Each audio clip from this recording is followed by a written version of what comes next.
Para comenzar la presentación de esta actividad, voy a comentar un poco la trayectoria de la doctora Yvonne Harvey, que ya se encuentra con nosotros. La doctora Harvey cuenta con un postdoctorado en Filosofía y Ciencias de la Educación de la Universidad Central de Venezuela. Es doctora en Didáctica y Organización de Instituciones Educativas, con una mención sobresaliente de la Universidad de Sevilla, en España.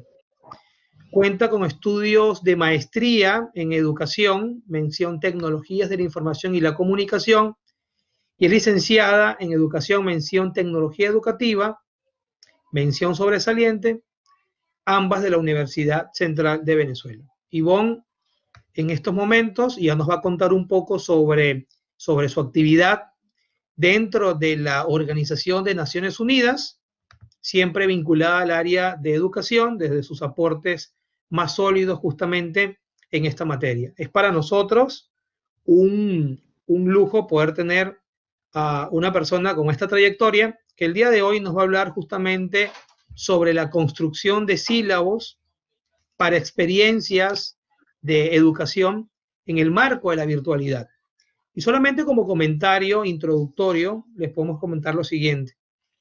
Desde que comenzó todo este tema de la propagación del COVID en esta parte del mundo, la UNESCO ha determinado esta parte de la historia de la humanidad como la crisis más grande en la historia de la educación.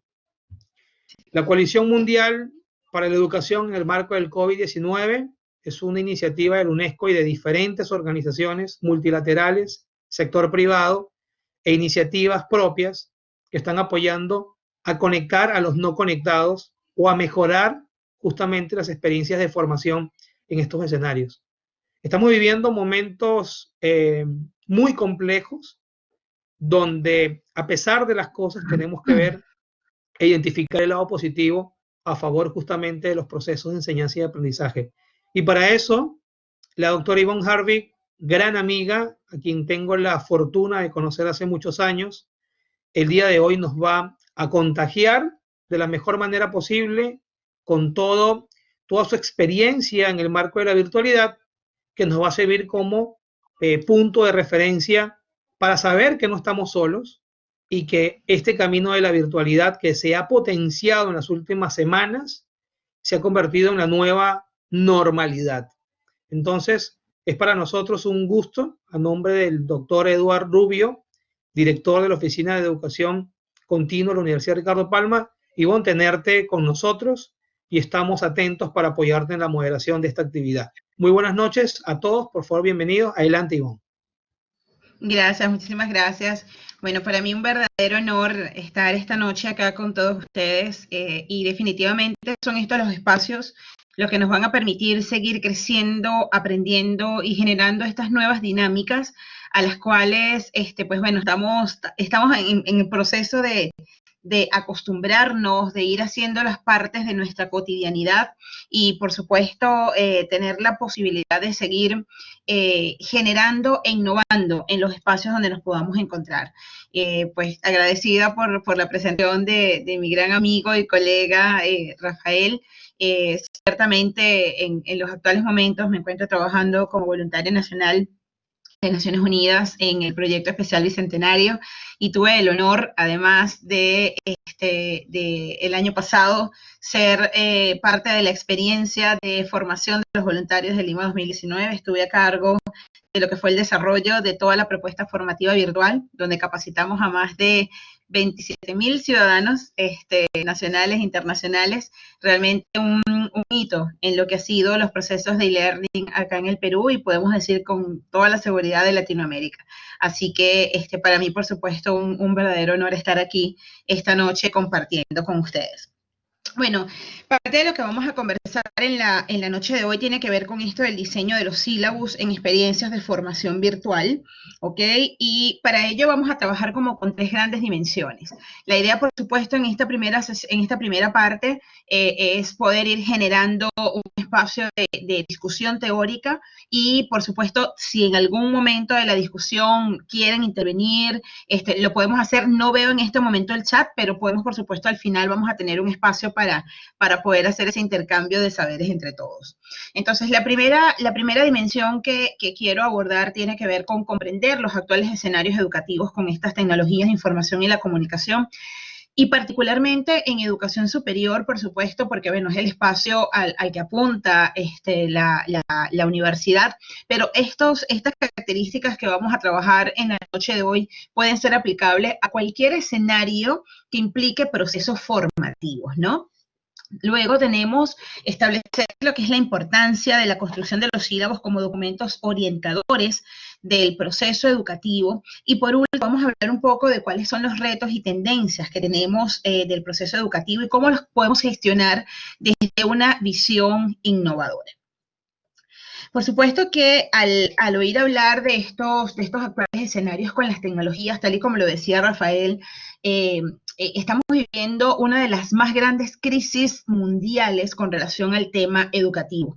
En uno de los últimos informes que planteó la UNESCO hace aproximadamente un mes y algo, señalaba que está corriendo uno de los mayores riesgos que se está corriendo es que están muchos niños, niñas y adolescentes en el mundo, y por supuesto personas que además están en el sistema educativo superior, que están sin acceso a la educación por la misma dinámica.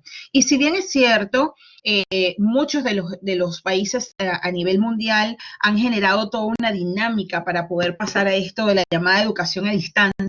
El trabajo con la virtualidad, por supuesto, no ha sido tampoco un proceso tan sencillo, porque no estamos hablando únicamente de la incorporación de tecnologías y del elemento de conectividad.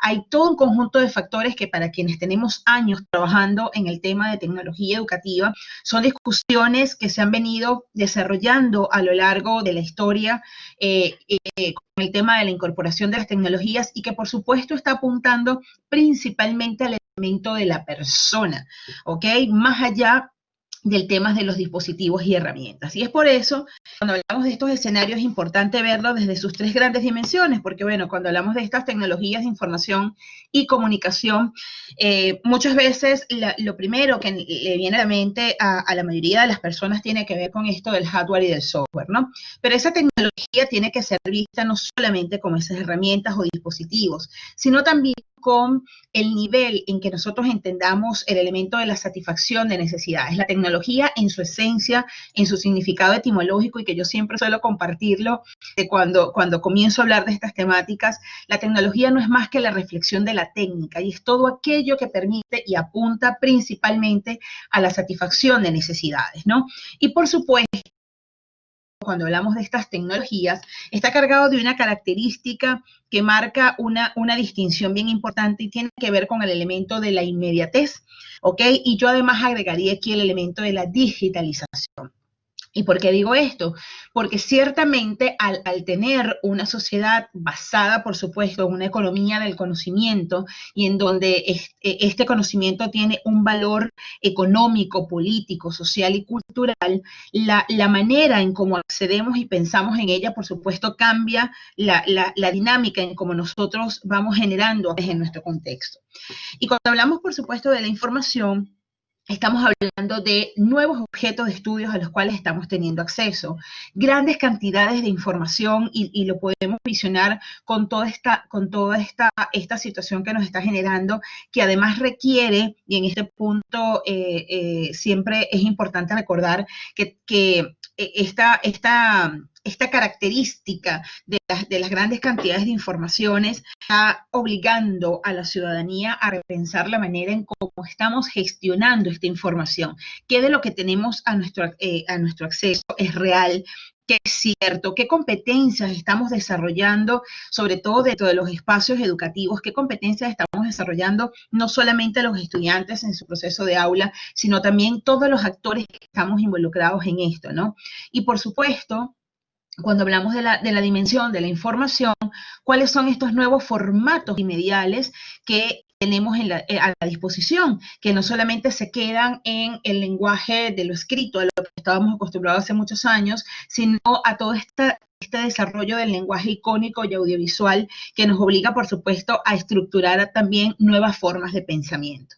Y por último, y no menos importante, lo que tiene que ver con la dimensión de la comunicación y cómo estamos entendiendo estos nuevos canales que estamos teniendo, estos nuevos códigos comunicacionales y, por supuesto, las nuevas maneras en cómo comenzamos a socializar. Y si nos damos cuenta en este momento, todo lo que se está repensando en el mundo, ahora que entramos en esta dinámica de la pandemia que está marcando una pauta importantísima, está marcando un antes y un después.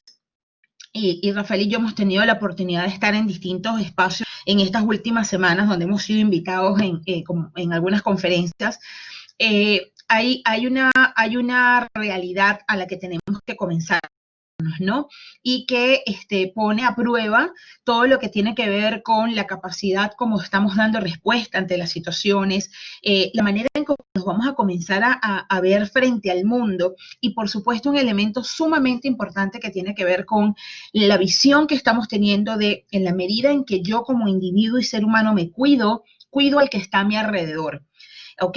Y cuido al que está a mi alrededor, que además está en distancia y que cuando nos toque estar en calle, tengo que seguir manteniendo la distancia y, por supuesto, todo un conjunto de parámetros que se van generando y nuevos roles ciudadanos que van a definir, están cambiando el rumbo de la historia de las naciones, ¿no? Y ante eso, por supuesto, la educación tiene en sus manos un reto importantísimo y es tener la posibilidad de dar respuesta a estas demandas que están surgiendo en este momento.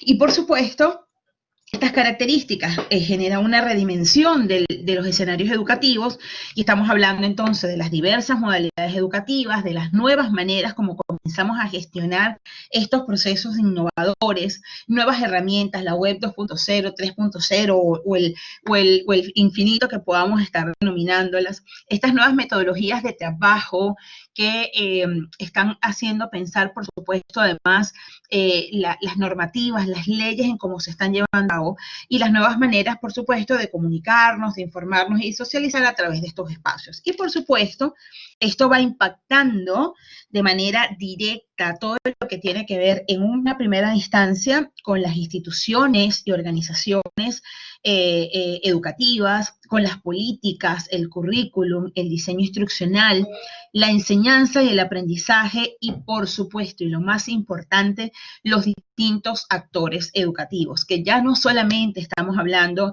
del docente y el estudiante, sino de toda la comunidad educativa que está a su alrededor. En la medida en que nosotros estamos siendo capaces de entender que esta nueva dinámica a la que nos estamos enfrentando desde la virtualidad, y cuando digo nueva dinámica, yo siempre he tenido mis discusiones teóricas cuando hablamos de lo nuevo, ¿no? Sobre todo cuando se refiere a las tecnologías, porque hoy sale una versión y mañana tenemos otra, y uno comienza a decir, bueno, ¿qué es lo nuevo? ¿Lo de hoy o lo de mañana, no? O lo de hace 3 días.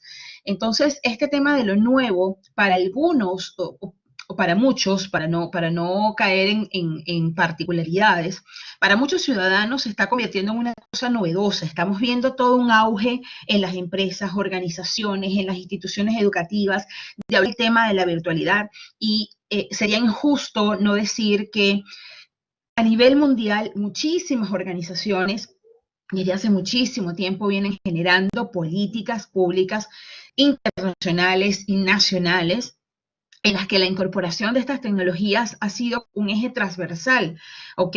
Pero esta realidad nos ha vamos a decir, nos ha explotado en la cara y nos ha dicho que aún no estamos del todo preparados para llevar a cabo este tipo de escenario. Porque les puedo preguntar ahorita a cualquiera, estamos acá conectados, ¿qué está significando, por ejemplo, estas horas de teletrabajo en la dinámica que estamos generando? O para quienes tenemos hijos y están llevando a cabo procesos educativos, por ejemplo, ¿cómo está siendo visto la cantidad de actividades, de tareas, de cúmulo de información que pareciera que necesitamos urgentemente sentir y saber que necesitamos cuántas tareas hicieron, cuántas lecturas hicieron, porque hay todavía una cultura y una conciencia de la presencialidad en nuestra esencia, en el ADN de las personas, que nos hemos movilizado de esa manera por muchísimo tiempo. Y eso es un aspecto importantísimo, sobre todo cuando hablamos tema de esto de cómo vamos a organizar, porque el tema de los sílabos tiene que ver con un elemento de organización, ¿ok? De cómo estamos pensando este proceso educativo y con todo lo que los rodea, cómo lo vamos pensando y cómo lo ponemos en blanco y negro, o sea, cómo lo plasmamos en el papel, para que se convierta en esa documentación oficial. Y es por ello que fíjense que cuando hablamos entonces de este tema de los sílabos, hay muchas discusiones teóricas. Me disculpan que tengo esta lámina un poco con textos grandes, no es mi estilo, pero quería traer acá a colación estas dos grandes concepciones y puse estas tres palabras aquí con una intención, porque cuando hablamos de sílabus, seguramente para algunos también puede venir la palabra programa, para otros viene el tema de plan docente, y teóricamente y hasta históricamente, para quienes tenemos años trabajando y estudiando el tema de la educación, el sílabus, por supuesto, ese documento representa en su significado etimológico, viene del latín, significa compendio, y es un documento que nos permite académicamente poder presentar ante el público, la esencia del proceso educativo. Y fíjense que en esta concepción que tenemos acá, estos entornos académicos los llamamos escuelas, los llamamos universidades, los llamamos academias, y aquí yo incorporaría hasta las corporaciones de carácter privado que están apuntando también a sus propios procesos educativos, las universidades corporativas, por ejemplo, y a todos los procesos de educación no formal y hasta informal que se generan en los distintos espacios. Entonces, este documento, por supuesto, ¿qué permite? Comunicar información.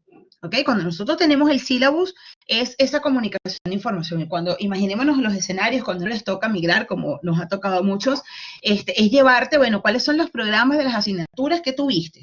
¿Ok? ¿Qué fue cuáles fueron los contenidos? ¿Qué es cuál es la esencia de tu formación? ¿Por qué eres un ingeniero en sistema y por qué por qué el programa es tan importante, por ejemplo, si todos somos ingenieros en sistema? Ah, bueno, porque a lo mejor en una universidad tenía una tendencia que iba hacia una característica y en otra tenía otra característica. Entonces, este documento a la larga se convierte, por supuesto, en vamos a decir, el contrato donde se colocan las pautas que van a llevarse a cabo en este proceso educativo. Y da información, por supuesto, de lo que es la asignatura o un curso académico en específico. Entonces, de una u otra manera, estos planes docentes permiten, o estos sílabos, estos documentos, lo que permiten en su intención final, por supuesto, es que los alumnos tengan en sus manos, y los docentes, por supuesto, tengan en sus manos información clara de cuál es esa malla curricular, esa línea de asignaturas, materias, cursos, módulos, etcétera, que se van a llevar en un determinado proceso educativo que tiene un inicio y un final, ¿ok? Fíjense que, tal y como lo señala en la primera concepción, que normalmente son escritos por los profesores, ¿ok? Que imparten las clases, pero también, ¿ok? Son documentos que pueden construirse desde la visión propia de las universidades, la visión institucional de los centros educativos, ¿no? En las cuales se imparte. Entonces, de una u otra manera, cuando hablamos de este documento, podemos decir que va cargado de intencionalidad pedagógica, de intencionalidad desde el punto de vista organizacional e institucional, y va cargado también, además, de una intencionalidad social y cultural, porque el hecho educativo no está aislado de lo que nos rodea. Y si esto es así, en estos tiempos que estamos viviendo y particularmente cuando hablamos de la educación y en los entornos virtuales, es sumamente necesario que no solamente la construcción se quede en lo que representa desde el punto de vista de contenidos, sino en cómo yo organizo este proceso de enseñanza-aprendizaje, ahora más que nunca apoyar las tecnologías para esta visión, para esa visión de mundo, para esa finalidad de la educación a la cual cada organización, institución o proceso está dando respuesta, ¿ok? Y el sílabo, por supuesto, también es concebido no solamente como un documento, sino como una herramienta, ¿ok? Fíjense que entonces estamos teniendo dos grandes vertientes. ¿Y esa herramienta para qué me sirve? Para dos cosas fundamentales: planificar y organizar, ¿ok? Cualquier proceso educativo, sea presencial o sea virtual, requiere tener un proceso de planificación y sistematización del proceso. Y en estos momentos, cuando se habla de la virtualidad, y me ha ocurrido en algunos espacios cuando me toca, por ejemplo, hacer algunas consultorías, ¿no? En donde tienes a muchas organizaciones, instituciones, colegios y organizaciones también a nivel de corporaciones, que entonces te dicen, bueno, mira, yo quiero pasar mi curso de presencial a virtual, ¿ok? Ok, perfecto. Y yo tengo todo, o sea, es nada más pasarlo a la plataforma y subirlo. Y entonces comienzan, ahí es donde uno entra en esas discusiones filosóficas y teóricas, porque uno de los principales errores que nosotros tenemos, y para hablar de manera general, lo que se tiene cuando se asume las concepciones de educación virtual, es que tenemos la premisa de que es pasar todo lo que tenemos en formato presencial a lo virtual, es decir, el libro que lo tenía en físico, tangible, lo escaneo y lo subo, se convierte en un documento virtual, y a lo mejor la misma clase que de hora y media en la que mis alumnos a lo mejor se dormían, la paso ahora en formato video y estoy haciendo virtualidad, aunque siguen mis estudiantes a lo mejor sin prestarme ni un minuto de atención, porque realmente no estoy llegándole a la persona, ¿no? Entonces, fíjense que al ser un instrumento, ser esta herramienta de planificación y organización, es importante que lo que esté allí escrito, que lo que esté allí reflejado, realmente contenga toda la información necesaria de lo que es esa asignatura, curso, materia, módulo, ¿ok? Y cuando hablamos de esa información, por supuesto, hablamos de todo un conjunto de elementos que vamos a ver en detalle más adelante. Entonces, fíjense qué interesante, porque la elaboración de los sílabos, y sobre todo cuando pertenecemos a organizaciones como universidades, como colegios, no son elementos que tú puedas además transformar de la noche a la mañana, o porque un profesor o sea, me parece que yo puedo ir por esta vía y el otro profesor puede ir por la otra. No, porque tal y como dijimos anteriormente, está cargado de una intencionalidad, responde a un conjunto de necesidades, pero también responde a una visión de la institución que está por detrás respaldando esa información que está allí. Visto de esta manera, entonces cuando hablamos de cómo ubicamos el sílabus dentro de este proceso curricular y didáctico, y es bien interesante, y por eso quise mostrarlo aquí como gráficamente, porque en esta primera fase estamos construyendo todo lo que tiene que ver con el diseño curricular. O sea, imagínense una carrera completa, imagínense un diplomado, la construcción en esencia. Este diseño curricular, donde por supuesto tiene por todo como base la construcción teórica, hacia qué tipo de educación responde, cuál es el enfoque teórico, cuál es el enfoque psicológico, etcétera, etcétera, el enfoque político que está también allí presente, todos estos fundamentos que están allí. Por supuesto, esto sienta las bases de qué tipo de formación estamos hablando, ¿ok? Y es cuando vemos que si hablamos de objetivos, si hablamos de competencias, o un ejemplo que para mí suele ser muy clásico porque es como muy representativo. Yo recuerdo en Venezuela, por poner un ejemplo, teníamos 3 grandes universidades de las más importantes que formaban ingenieros en sistemas, pero cada una de ellas formaba ingenieros en sistemas distintos, ¿ok? Para mercados distintos. ¿no? Y allí entonces tú comenzabas a analizar, cuando hacías estos estudios del currículum, veías que como parte de estos fundamentos teóricos, las bases eran completamente diferentes, porque respondían a realidades o querían dar respuesta a realidades y demandas distintas, aun cuando se encontraban en un mismo país, ¿ok? Entonces, estos fundamentos teóricos van a ser claves y fundamentales para yo poder entender la esencia de hacia dónde va mi currículum, hacia dónde va la intencionalidad de mi formación. El otro elemento, cuando hablamos del diseño curricular, y forma parte, y es importante entenderlo como parte de, porque el sílabo, vamos a decir, es como el pico, la cresta de esa ola, ¿ok? El pico de esa montaña, ¿ok? La construcción de la pista curricular, por supuesto, apunta también a entender cuál es el perfil del profesional que yo quiero egresar, o cuál es el perfil del ciudadano que yo quiero culminar cuando tenga esta formación, ¿ok? Y esa definición del profesional ideal, por supuesto, lo que me da a mí son los elementos, vamos a decir, esas conductas de salida que yo quiero tener, ¿ok? Y que siempre, y por supuesto, va en aumento y va casado con estos fundamentos teóricos. Y luego viene lo que es el plan de estudio. En ese plan de estudio es donde yo entonces hago toda esta malla de materias, asignaturas, de cursos, de módulos, de unidades, porque fíjense que comenzamos a disgregarlo en función de los distintos escenarios educativos. Y este plan de estudio va a mostrar lo que son los objetivos generales de esas propuestas que yo estoy colocando allí en ese documento. Y luego viene el elemento de la sumilla. Y esta sumilla me da entonces a mí la posibilidad de entender cuál es la esencia de cada uno de los elementos que está incluido en ese plan de estudio. Y además me dice bajo qué enfoque metodológicamente hablando, y no hablo de investigación, sino del cómo voy a llevar a cabo estos procesos de enseñanza y aprendizaje. Y en esa, perdón, y en esa cúspide entonces nos encontramos con los sílabos, que fíjense que apuntan más a los objetivos específicos de todo ese plan curricular, y es aquí donde entra en juego el proceso de enseñanza-aprendizaje.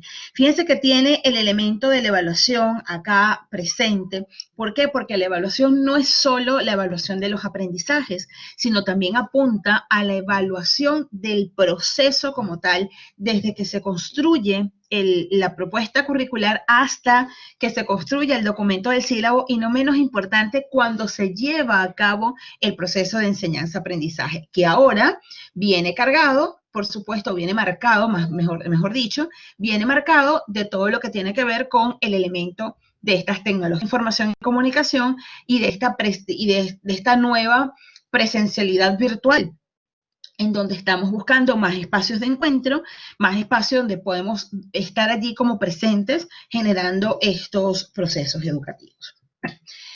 Y entonces por ello, cuando hablamos de cuáles son las dimensiones claves a las que hacemos referencia con la construcción de los sílabos, tenemos 4 grandes componentes. Uno que tiene que ver, por supuesto, con la enseñanza, porque arrancamos desde el proceso de la intencionalidad, que está arraigada en el docente, ¿ok? Pero que con la presencia de estos EVA, entornos virtuales de aprendizaje, comunidades de aprendizaje, entornos de aprendizaje colaborativo, como querramos llamarlo, porque todo tiene también algún enfoque teórico en particular, ¿ok? Sea cual sea el enfoque bajo el cual yo estoy apuntando, la enseñanza es una de las primeras dimensiones porque refleja la intencionalidad pedagógica, ¿ok? Y esas son grandes discusiones que suelen tenerse, por ejemplo, cuando hablamos de estos procesos, porque dicen, bueno, ¿quién lleva a cabo la enseñanza? Sí, está el docente, pero también tenemos que pensar que tenemos también muchos desarrollos de experiencias de formación virtual, por ejemplo, tipo los cursos MOOC, donde a lo mejor no hay un docente allí, pero sigue estando el proceso de enseñanza-aprendizaje ahora de manera, vamos a decir, autogestionada por la tecnología, pero detrás sigue estando la intencionalidad. ¿Cuál es el propósito que yo tengo de mi enseñanza, de ese acto que yo llevo para compartir un conjunto de conocimientos y saberes y poder generar en ese estudiante el logro de unos aprendizajes significativos? El otro elemento, por supuesto, tiene que ver con el aprendizaje, y aquí es quizás es uno de los mayores protagonistas que tenemos. ¿Por qué? Porque es al fin y al cabo el que va a llevar a cabo el proceso de instrucción, es el que va a nutrirse de eso que yo tengo escrito en ese documento, es el que va a vivir el uso de esas herramientas. Si vemos el sílabus, como lo dijimos anteriormente, como documento y también como herramienta, es el que va a vivir ese compartir, esa experiencia de aprendizaje dentro del aula de clases. Y un aula de clases, además, que se desdibuja. Y a mí particularmente, con el tema de las virtualidades, ¿no? Porque está ocurriendo muchísimo en estos momentos, ¿no? Eh, claro, el análisis hay que hacerlo como con mucho criterio y con mucha reflexión, porque por supuesto cada realidad es muy particular, pero hablo, por ejemplo, del contexto peruano en los actuales momentos, para quienes se encuentran fuera de las fronteras de acá del Perú.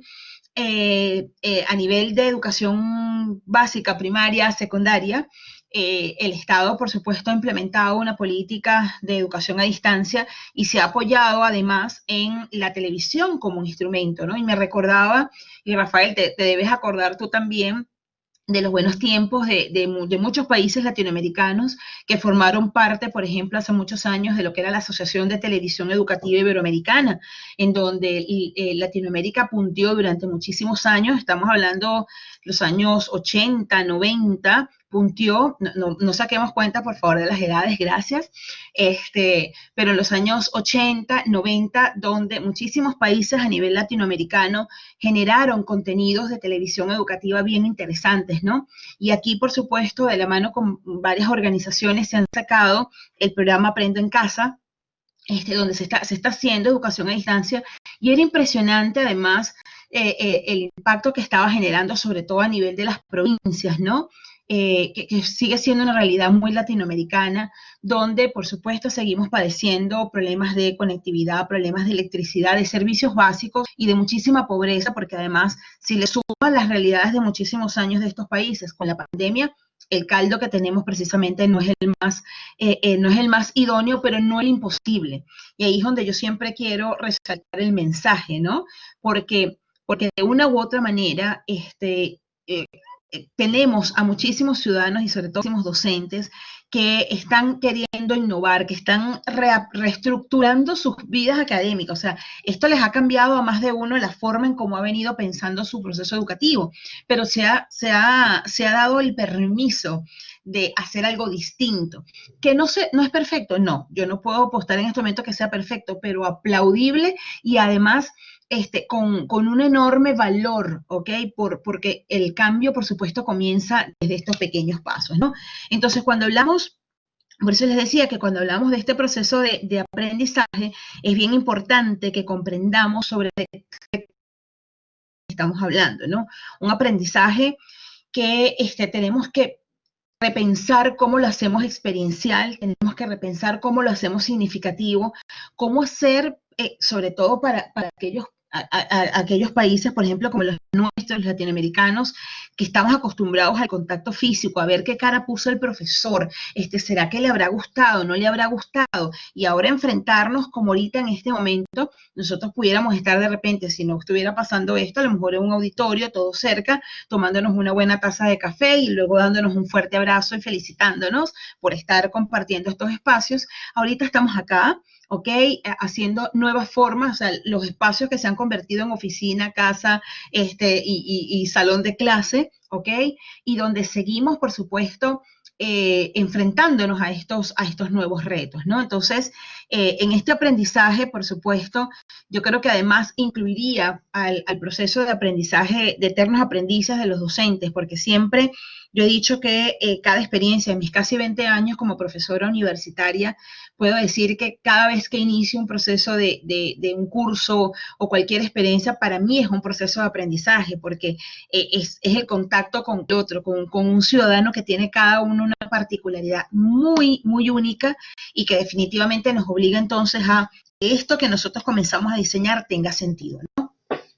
La otra dimensión tiene que ver con los contenidos, ¿no? Y en esto de los contenidos tenemos que ser capaces de entender la naturaleza de ellos. No todos los contenidos se plantean, se abordan de la misma manera, no es lo mismo un contenido conceptual que un contenido procedimental o que un contenido de naturaleza más afectiva. Y esa tríada de contenidos tiene que estar presente en todo. Y sobre todo cuando pensamos en la manera en cómo vamos a diseñar los recursos para que pensemos en la diversidad de estilos de aprendizaje a los que tenemos nosotros en nuestras aulas de clase, ¿ok?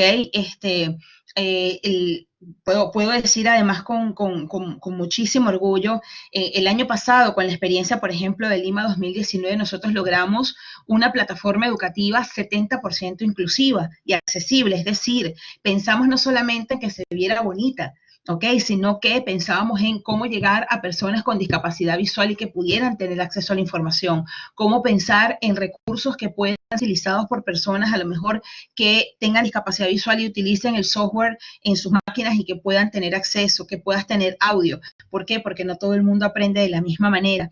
El uso de los lenguajes de señas en un país como lo que representa el Perú, donde sus lenguas nativas o originarias son parte de su esencia, ¿cómo lograr que eso que estamos diseñando y que está ocurriendo dentro del aula de clase realmente tenga significado para todos?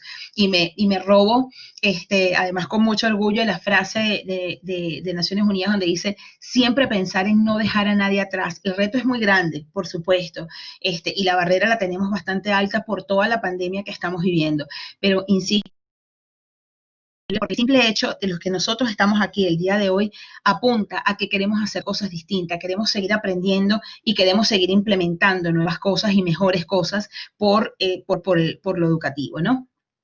Y por supuesto, cuando hablamos de la metodología, allí entran en juego todo lo que tiene que ver con las formas de las estrategias que nosotros vamos a implementar dentro de estos espacios y que cuando, por supuesto, están asignados por estos escenarios de los entornos virtuales de aprendizaje, tenemos que pensar en que los elementos de sílabus, desde el punto de vista formal, por supuesto, hablamos de la información general, de esa sumilla, de los objetivos y o competencias, que además el tema de las competencias, bueno, aquí pudiéramos, eso sería motivo para otra conferencia, Rafa, cuando hablamos de este tema de las conferencias que no son nuevas, que se han convertido en un modismo bien particular, pero que además requiere seguir pensándose sobre todo cuando llegamos al punto de las evaluaciones, los contenidos, las unidades de aprendizaje como estructura, donde yo tengo un inicio, un desarrollo y un cierre y puedo ver a la totalidad del proceso educativo, qué estrategias metodológicas voy a utilizar, que apunten, por supuesto, a la construcción, a la creación, a la innovación.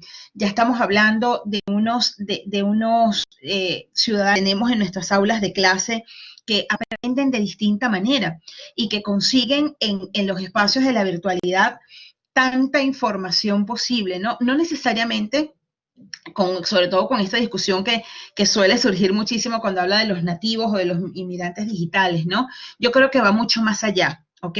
Porque ciertamente a los que, por ejemplo, somos padres y tenemos hijos y alumnos en nuestras aulas de clase, estoy segura que ninguno de ellos, cuando compra cualquier dispositivo, a veces ni siquiera ven los manuales ni nada de eso y son capaces y tienen unas destrezas increíbles para manejar con mucha naturaleza y soltura estas herramientas tecnológicas, pero no necesariamente, y esto siempre yo lo recalco, no necesariamente hacer un uso educativo y pedagógico de estas herramientas. Y es allí donde entra en juego todo lo que nosotros representamos como docentes. Y entra en juego además porque fíjense que esta es una discusión que traspasa las fronteras de las aulas de clase. Esto es un proceso de educación ciudadana. Esto es un proceso de educación corporativa. ¿Cuántas organizaciones en este momento, por ejemplo, están repensando y se han dado cuenta que estando en casa todavía la empresa puede seguir funcionando aun cuando no tengas unos empleados 24 horas del día en tu oficina? ¿Ok? Pongo eso, por ejemplo. ¿Cuántos escenarios en este momento han sido como trastocados con esta realidad y se dan cuenta que en definitiva, siempre el norte de todos estos procesos sigue siendo la persona? Entonces, además, una de las cosas a las que quiero apuntar en esta discusión del día de hoy es que sea cual sea el enfoque en el cual yo esté parado a la hora de diseñar las experiencias de enseñanza y aprendizaje y a construir estos sílabos, siempre pensemos en lo más importante del proceso educativo, la persona, el individuo, el ciudadano que está allí y que va a recibir información, porque si no, este proceso no tiene sentido, ¿ok?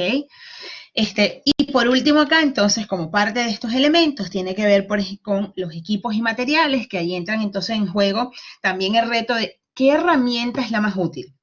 Miren, ustedes no saben cuántas veces cuando uno llega a consultar y me dice, bueno, ¿cuál es la mejor plataforma? Bueno, primero quiero saber cuál es tu necesidad, porque a lo mejor si estamos en una zona donde no tienes luz o no tienes conectividad, a lo mejor tu mejor tecnología es la radio.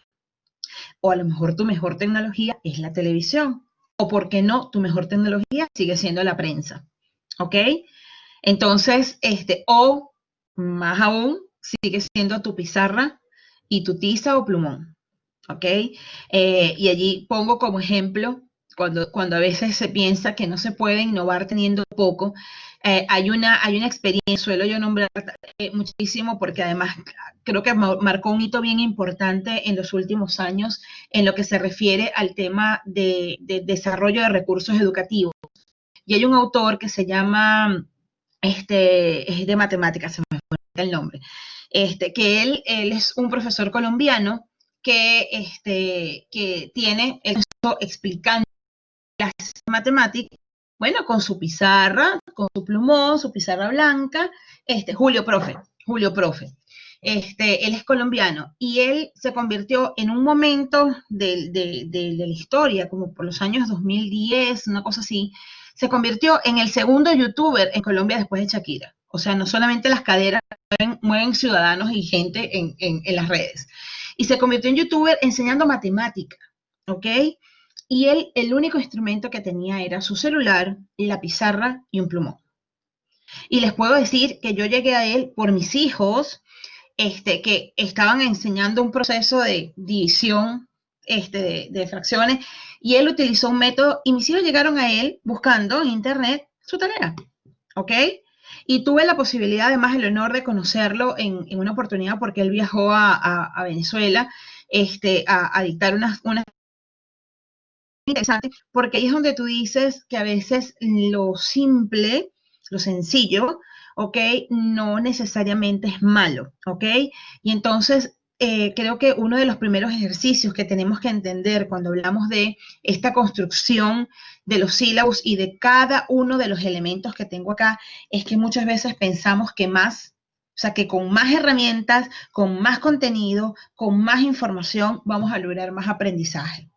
Y eso no es así, ¿ok? La experiencia de años, y cuando hablamos entonces, ya en esta última parte que tiene que ver con los retos y tendencias que tenemos que enfrentar dentro del proceso educativo, y de repente se preguntarán, ¿pero qué tiene que ver eso con la construcción de los sílabos? Sí, tiene que ver muchísimo, porque insistimos, recordemos en las dos premisas, se convierte en un documento, pero también se convierte en unas herramientas.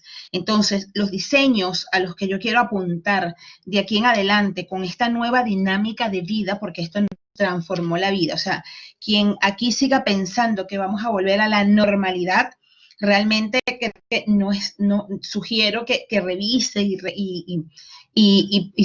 repiense pues todos estos procesos porque estamos volviendo a una dinámica completa. Entonces, ¿hacia dónde van estos procesos educativos? Están apuntando a lo que son las métricas de estos procesos, o sea, cómo yo puedo ir midiendo, y cuando hablo de las métricas no es que me estoy yendo a la época del conductismo, que no es que sea malo, sino que estábamos hablando de pruebas objetivas, no, estamos hablando de métricas que buscan entender cómo están aprendiendo las personas, ¿ok? ¿Cuáles son las mejores maneras, las mejores metodologías?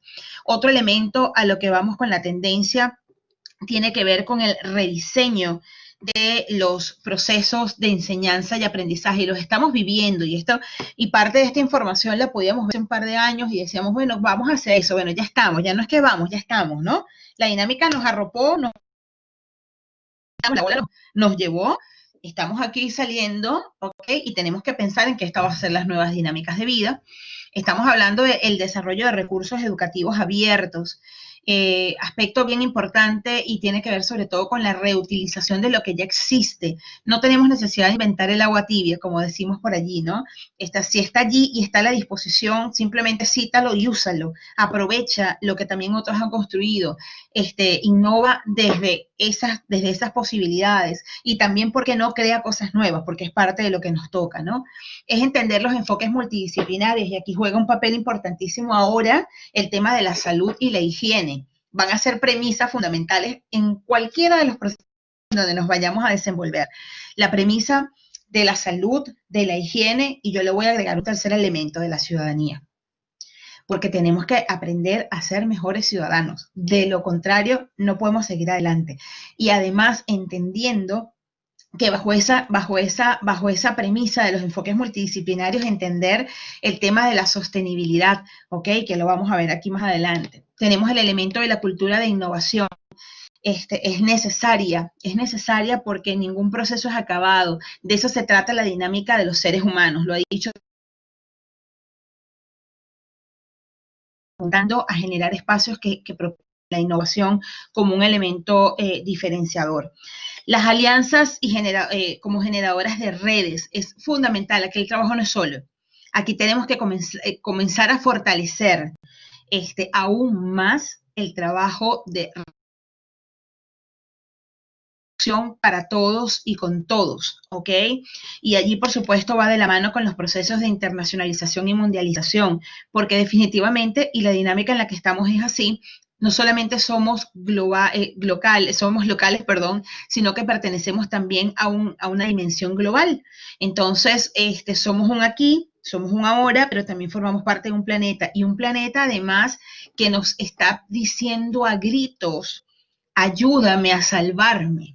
Porque si tú no me ayudas a salvar el planeta, tú no vas a tener dónde estar, ¿ok? Y en este momento ha sido la prueba quizás más fehaciente que aún sin nosotros presentes, movilizándonos, ¿ok? Porque estamos todos en un proceso de aislamiento social obligatorio, pese a eso, el planeta sigue, el planeta está respirando, ¿ok? Entonces nos pone en esa reflexión de quién es el depredador real, ¿no? Que tanto nosotros comenzamos también, y eso tiene que ser, para mí, esa debería ser una premisa fundamental del desarrollo de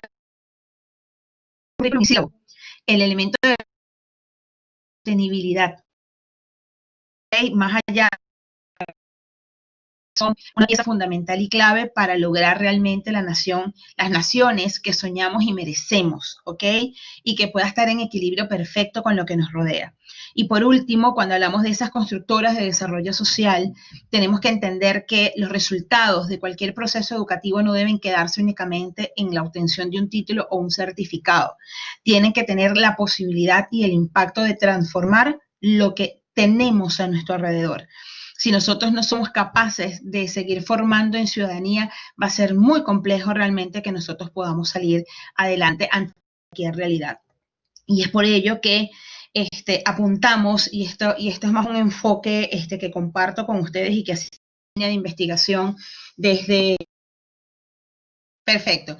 Hablaba un poco de que cuando hablamos de la gestión y la innovación como elementos fundamentales para poder diseñar las experiencias educativas, resaltaba el valor importantísimo que tienen estos dos conceptos. Uno, porque cuando hablamos de la gestión requiere, por supuesto, de un proceso de planificación y sistematización que es fundamental, sobre todo cuando hablamos de experiencias formativas en línea. ¿Ok?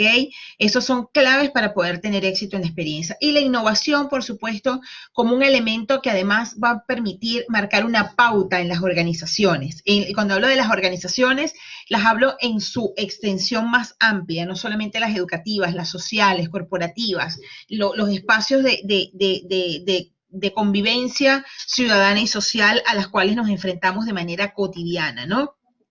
Y que este concepto que les presento a continuación ha sido parte, vamos a decir, de una línea de investigación que desarrollé desde el doctorado y que ha servido como metodología para evaluar el impacto en las organizaciones de esto que llamamos la gestión de innovación y que no es más que ese conjunto de acciones que me va a permitir planificar, desarrollar y evaluar la organización, los actores y las tecnologías para alcanzar que, por supuesto, apuntando al espacio universitario, lo que es la generación y difusión de conocimientos a través de la investigación, la certificación profesional y la innovación de estos procesos de enseñanza-aprendizaje que se evidencian en el acto de la docencia y de la extensión, ¿ok?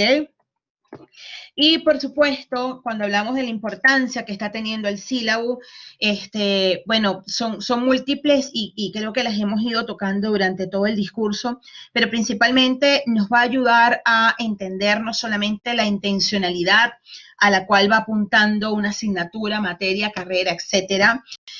Permite, por supuesto, que tanto docentes como estudiantes tengan un elemento planificado de hacia dónde vamos, de dónde estamos, de dónde partimos y hacia dónde queremos llegar. Por supuesto, tener claridad en la ubicación en cuanto a la relación del plan de estudios con la estructura curricular y el perfil profesional. Nos permite dar direccionalidad y es una guía permanente con la que podemos contar. Permite tener coherencia tanto interna como externa de lo que está ocurriendo dentro de esa aula de clase, de esas aulas de clase, ya no solamente en el plano de lo presencial, sino de lo virtual. La posibilidad, por supuesto, de tener conocimientos previos y resultados educacionales esperados, o sea, tener un norte hacia el cual nos dirigimos y que de una u otra manera orienta nuestra acción. Poder tener también medidas correctivas, porque estos documentos y estas herramientas no son elementos estáticos, son dinámicos y flexibles, ¿ok?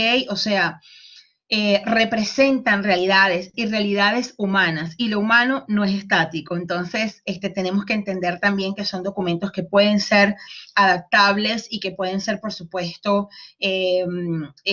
sobre todo transformados, o sea, pueden ser transformados de acuerdo a las realidades a las que nos encontramos. Y, por supuesto, te permite, además, visionar cuáles son esos objetivos o creencias que pretendemos alcanzar, responder a las preguntas básicas del para qué y el qué quiero aprender, con qué métodos, bajo qué metodología, bajo qué enfoque, bajo qué tipo de evaluación lo quiero hacer. Y por último, contribuye a formar integralmente al futuro profesional. Por supuesto, y como mensaje de cierre, además entender que el acto educativo y el acto del diseño nos convierte en reales artistas. Cuando digo artistas, porque eso que nosotros plasmamos cada vez que intentamos organizar un proceso de enseñanza y aprendizaje es un acto de...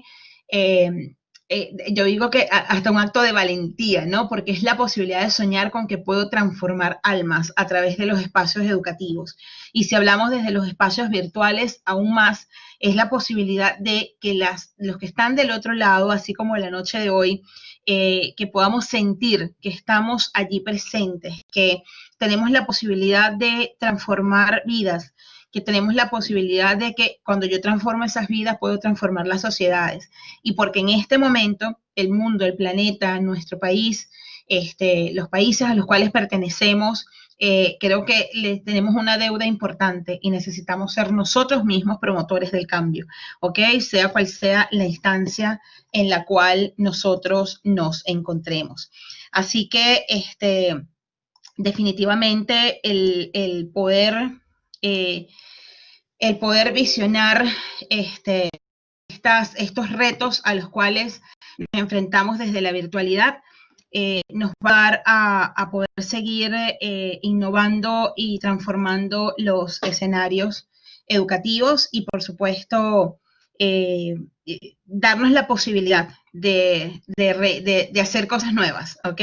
Y yo creo que es un reto importantísimo al cual nosotros tenemos que dar respuesta. Muchísimas gracias.